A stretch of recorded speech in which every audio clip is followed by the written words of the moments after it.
सोचो आप एक दिन हॉस्पिटल जाते हो और डॉक्टर आपसे कहते हैं कि आपके खून में प्लास्टिक मिल रहा है। ये कोई साइंटिफिक फिक्शन या मूवी का सीन नहीं है दोस्तों, ये सच है। I'm talking about microplastics are everywhere. Microplastics are indeed Microplastics, a word you're probably starting to hear more. They've been found in almost every organ in the body. Researchers के मुताबिक आज हर इंसान के खून में माइक्रो और नैनो प्लास्टिक मिल चुके हैं, मगर ये हमारी बॉडी के साथ कर क्या रहे हैं ये जानना जरूरी है। 12 जून 2019 को university of new castle Australia में एक स्टडी के दौरान ये अंदाजा लगाया जाता है कि एक नॉर्मल इंसान एक हफ्ते में एक क्रेडिट कार्ड जितना प्लास्टिक खा रहा है। अब आप अंदाजा लगा सकते हैं कि हमारे देश में दिल्ली जैसे शहरों में क्या हाल होगा।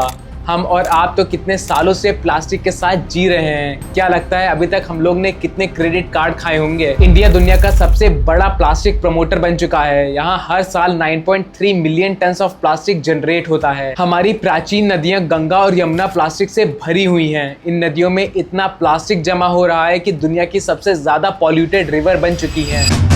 हमारे और आप जैसों के मन में यही सवाल उठता है कि आखिरकार इंडिया का प्लास्टिक बैन सक्सेसफुल क्यों नहीं हो पा रहा है। आखिरकार सरकार ने बैन लगा तो दिया है, मगर अभी भी इलीगली क्यों प्लास्टिक यूज किया जा रहा है। जानने के लिए इस वीडियो को एंड तक जरूर देखिए। तो दोस्तों, सोचने वाली बात यह है कि प्लास्टिक आखिरकार आया कहाँ से और ये हमारी बॉडी के साथ अंदर कर क्या रहा है।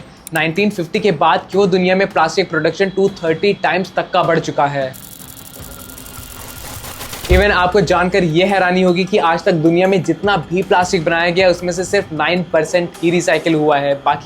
बाकी सब कहीं ना कहीं इकट्ठा हो रहा है। हम और आप टॉपिक के और डेप्थ में जाएं उससे पहले जान लेते हैं कि कैसे ये प्लास्टिक हमारे शरीर के अंदर तक जाता है। ये प्रोसेस स्टार्ट होता है प्लास्टिक के डिग्रेड होने से। अब चाहे वो एक बॉटल हो या पॉलिथीन या कोई फूड का रैपर ही क्यों ना हो, वो छोटे छोटे पार्टिकल्स में ब्रेक हो जाते हैं। ये पार्टिकल्स हवा में उड़ जाते हैं, पानी में घुल जाते हैं, इवन जो हमारी सॉइल होती है उसमें जाकर ये मिक्स हो जाते हैं। फिर sea foods, fruits, vegetable, drinking water, even नमक के थ्रू हम तक पहुंचते हैं। अगर ये पार्टिकल्स 5 mm से छोटे हैं तो इनको बोला जाता है माइक्रोप्लास्टिक। और जब यही प्लास्टिक और ज़्यादा छोटे हो जाएं, तकरीबन 1 सेंटीमीटर से भी कम, तब ये बन जाते हैं नैनो प्लास्टिक। इंडिया में चाट, गोलगप्पे, मोमोज और दूसरे बहुत सारे स्ट्रीट फूड्स या तो प्लास्टिक या थर्माकोल प्लेट्स में सर्व किए जाते हैं। जब गर्मा गर्म छोले भटूरे, समोसे इन प्लास्टिक प्लेट्स में रखे जाते हैं तो हीट से माइक्रो प्लास्टिक रिलीज होने लगता है। अब आप सोच रहे होंगे कि 1-2 प्लेट से क्या होगा। एक काम करते हैं, कुछ रियल एग्जाम्पल से समझने की कोशिश करते हैं ताकि आपको और अच्छे से समझ में आए। जैसे कि तंदूरी चाय और प्लास्टिक कोटेड कप्स मिलकर एक पॉइजनस कॉम्बो बनाते हैं। मैं जानता हूं कि तंदूरी चाय या फिर रोड साइड कटिंग चाय का मजा अलग होता है, लेकिन ज्यादातर लोग ये नहीं जानते कि पेपर कप्स या प्लास्टिक कप्स के अंदर एक इनविजिबल लेयर होती है प्लास्टिक की। जब गर्म चाय उसमें डाली जाती है तो प्लास्टिक डिसॉल्व हो जाता है। नर्वसनेस है, एंजाइटी है, इन पॉलीमर से हो जाती है। ब्रेस्ट कैंसर इज नोन कि इन चीजों से ज्यादा एक्सेसिव लेने से प्रेसिपिटेट हो जाता है जी। तो इस तरह की बीमारियां इनमें लॉन्ग टर्म में इफेक्ट में भी देखी जाती है। चलिए एक डिसीजन लेते हैं कि हम लोग आज से कभी भी प्लास्टिक की बोतल में पानी नहीं पिएंगे। उसकी जगह या तो कॉपर और स्टील की वाटर बॉटल कैरी करेंगे। क्या आप लोग ये चैलेंज एक्सेप्ट करोगे? कमेंट करके बताओ। Challenge accepted. आपको समझना होगा दोस्तों कि ये टॉपिक इंपॉर्टेंट है और इस टॉपिक को और अच्छे से समझने के लिए चलिए कुछ केस स्टडीज पे ध्यान देते हैं। Unless all of us begin immediately to reverse the processes of impending self-destruction which we have set in motion, this green land of ours will become a graveyard. ऐसे ही 2020 में एक अमेरिकन एनवायरमेंटल ग्रुप ने Coca Cola और Pepsi पर law suit file कर दिया क्योंकि उनकी बोतल से दुनिया भर में प्लास्टिक पॉल्यूशन बढ़ रहा था। ये ब्रांड्स हर साल मिलियन टन प्लास्टिक प्रोड्यूस करते हैं जो ओशन और लैंडफिल्स में जमा होते हैं। ग्लोबल कैंपेन के प्रेशर की वजह से कोका कोला और पेप्सी रिसाइकिल प्लास्टिक यूज करने पर फोकस कर रही हैं। मगर क्या आपको नहीं लगता हमारे इंडियन ब्रांड जैसे कि बिस्लरी, किनले, अमूल को भी ये रिस्पॉन्सिबिलिटी लेनी चाहिए? ये सब सुनकर आपके मन में एक सवाल जरूर उठ रहा होगा कि जाने अनजाने में आखिरकार हम लोग कितना माइक्रो प्लास्टिक कंज्यूम कर लेते होंगे। और कुछ लोग ये भी सोच रहे होंगे कि अगर प्लास्टिक इतना ही खराब है तो अभी तक किसी की इसमें डेथ क्यों नहीं हुई। अब आप ज्यादा सोचो उससे पहले ये शॉकिंग फैक्ट ध्यान से सुनिए, जिसको सुनकर 2 मिनट के लिए मैं भी थोड़ा सा हिल गया था दोस्तों। अब सोचो कि आप एक रेस्टोरेंट या नॉर्मल दुकान से बॉटल्ड वाटर पी रहे हो। अब आपको लगता है कि ये बिल्कुल सेफ है, पर 23 जनवरी 2024 को पब्लिश हुई नेशनल इंस्टीट्यूट ऑफ हेल्थ के रिसर्च के मुताबिक उन्होंने पाया कि 1 लीटर बॉटल में लगभग 2,40,000 कितने 2,40,000 प्लास्टिक के टाइनी पार्टिकल्स होते हैं। जैसे कि हम लोग ने बात की बॉटल्ड वाटर के बारे में, जो सबसे बड़ा प्लास्टिक का सोर्स है, और अब हम लोग को इनके सॉल्यूशन के बारे में भी पता है। कॉपर या स्टेनलेस स्टील की बॉटल्स जो कि काफ़ी ड्यूरेबल और सेफ रहती हैं। मगर प्लास्टिक के पैकेजेस का क्या, इनका क्या कर सकते हैं? इनके लिए भी हम लोग क्लोथ्स बैग और जूट बैग यूज़ कर सकते हैं, जो कि ज़्यादा स्ट्रॉन्ग और रीयूजेबल होते हैं दोस्तों। और अगर बात एयर पॉल्यूशन पे आके अटकती है तो इसका सिंपल सॉल्यूशन हम लोग घर के अंदर एलोवेरा का प्लांट लगा सकते हैं, जो कि हवा को नेचुरली फिल्टर करता है। अब हमको ये भी बात समझनी होगी कि प्लास्टिक कोई साइनाइड नहीं है कि ज़बान पर लगते ही आदमी ख़त्म। ये सिगरेट और स्मोकिंग या पॉल्यूशन एक्सपोजर जैसा है। डायरेक्टली तुरंत इम्पैक्ट तो नहीं दिखाता, पर धीरे धीरे लॉन्ग टर्म में हमारी बॉडी को डैमेज कर सकता है। अब दोस्तों, कभी ना कभी आपने घर पर या दोस्तों और रिश्तेदारों को बोलते हुए जरूर सुना होगा कि प्लास्टिक के बॉटल्स और कंटेनर्स कभी कभी हार्मफुल होते हैं। इसका रीजन है BPA और BPS। चलिए इन दोनों को गहराई से समझते हैं। BPA एक केमिकल है जो प्लास्टिक बनाने के अंदर यूज होता है, जैसे कि वाटर बॉटल्स, फूड कंटेनर्स और इवन कैन फूड के अंदर की लाइनिंग भी।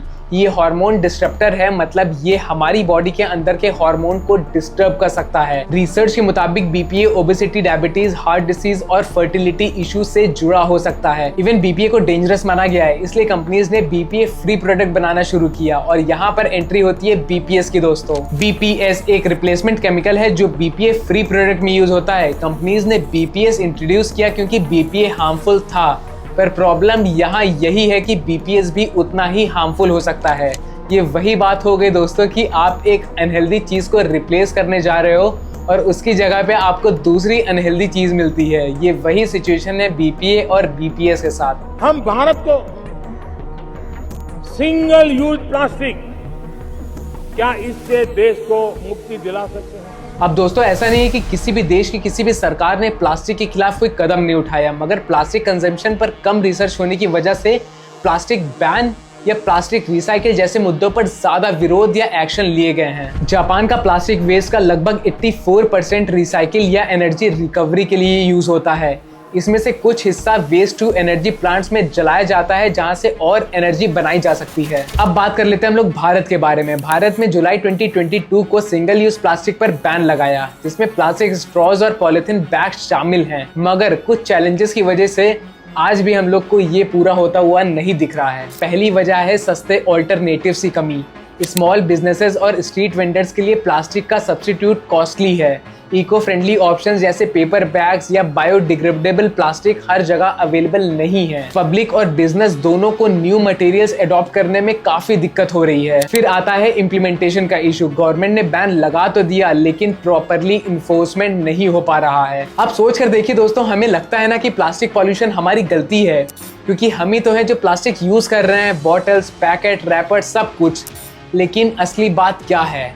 एट लास्ट में मैं इससे सहमत नहीं हूँ।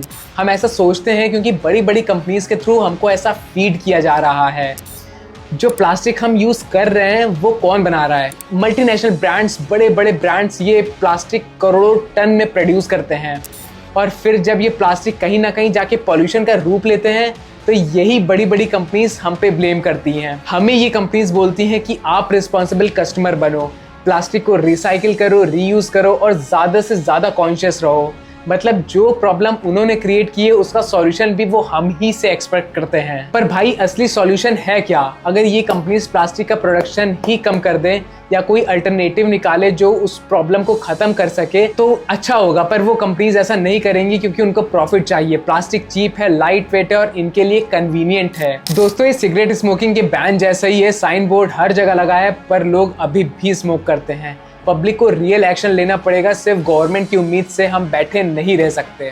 दिवाली पर हम जहाँ भांति भांति के लोगों को गिफ्ट देते हैं, क्यों न इस बार और हर बार कपड़े के थैले लोगों को गिफ्ट करें, ताकि कपड़े का थैला लेकर के मार्केट जाएगा तो आपकी कंपनी की एडवर्टाइजमेंट भी होगी। और अगर आपको इस वीडियो से कुछ भी वैल्यूएबल नॉलेज मिली हो तो आप इसको अपनी फैमिली और फ्रेंड्स के साथ शेयर जरूर करें। हर एक इंसान को सच्चाई पता होनी चाहिए ताकि हम मिलकर प्लास्टिक कंजम्पशन के अगेंस्ट बड़ा कदम ले सकें। और शुरुआत हमारे घर से होती है, तो अपनी मम्मी को ये वीडियो जरूर दिखाइएगा।